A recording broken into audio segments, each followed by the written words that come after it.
Lovely to meet you. So happy to meet you guys today. How are you doing? Very well, good. Bianca. Yes, very good. well. Excited to be here. I will kick it right off.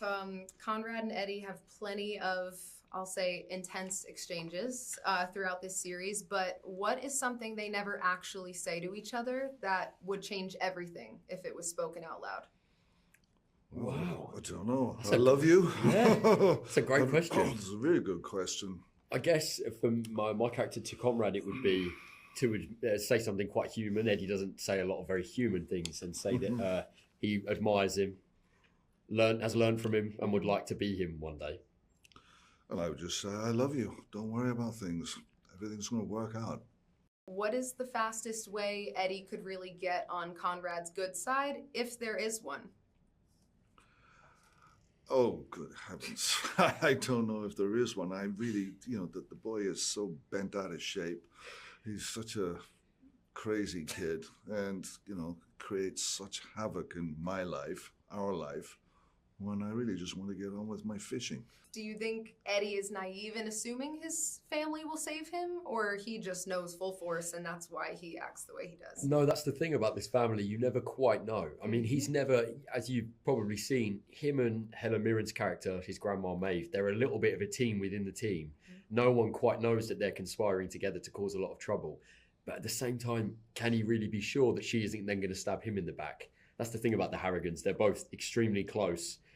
And yet you've always got to keep one eye looking over your shoulder, Absolutely. Well, I was going to ask, your character and his wife Maeve have very different views about who Eddie is becoming. So do you think Conrad sees Eddie as a personal failure, a reminder of his own mistakes, or kind of just a thorn in his side at this point?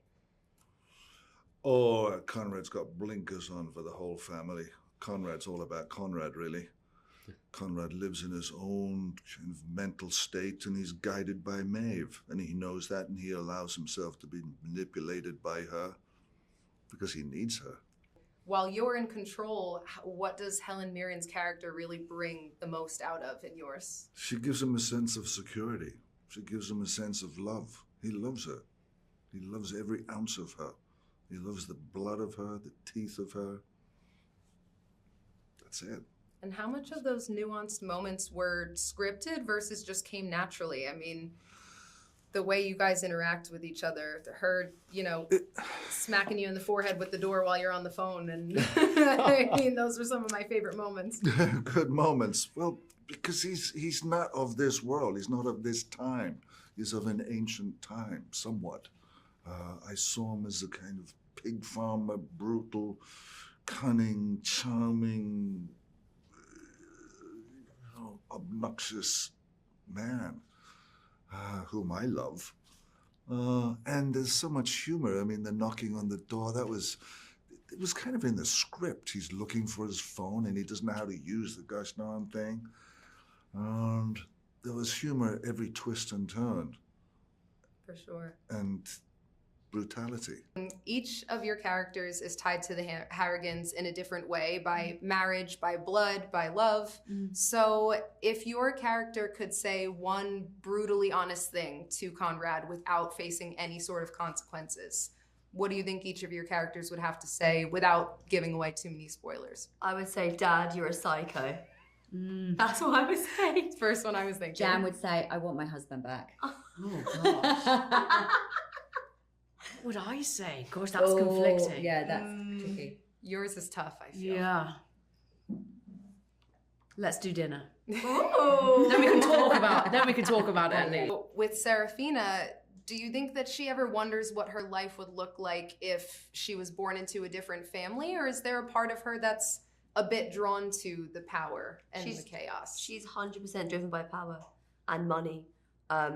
So no, I think she's more than happy where she is, and I don't think she'd even imagine her life any different, actually. And as a businesswoman especially. Yeah, like she's so business savvy, and I feel like even with Conrad's line of work, that is she's very much part of that in decisions and business decisions. Like they definitely have those sorts of chats where she'll like she's on it. Yeah. From the moment that we meet Bella, she's covering for her son, and there's a quiet control to it as well in the way that she handles it. So do you see her as someone who understands the game, or someone who rather refuses to play by its rules?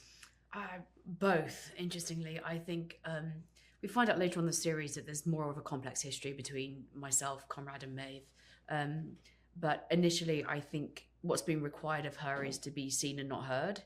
But I also think that she's finding that increasingly hard and ineffective.